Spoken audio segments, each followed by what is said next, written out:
So thank you, Dr. Cardarelli, for being with us today. Thank you for having me.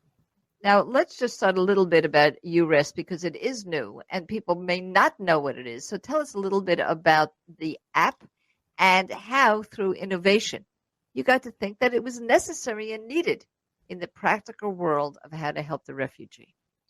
Well, since I'm in the humanitarian business, I constantly reflect. And when we had the war in Ukraine begin, and I'm also retired military, I looked around and I said, what is it that we can do to provide a service? And I realized that there wasn't an app that was user-friendly or available or all-encompassing for refugees. And now we were getting a new type of refugee, those that were actually real-time, wartime refugees that needed help and services. And the primary services, of course, are housing, food service, healthcare, maybe follow-on employment, those kinds of things. And they just don't have the luxury as they cross borders and they enter into new countries and such. So we decided to create this app called UREST. The U stands for Ukraine, but it can be applicable to everyone.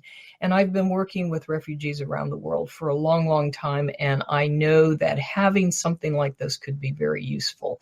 So we came up with the idea, and then we looked for resources because our resources are very limited. And believe it or not, the developers are 2 high school students, and they are just absolutely amazing with what they can create and develop. So we basically put together this app with some basic services, and we showcased it with the Ukrainian Education Cluster several weeks ago.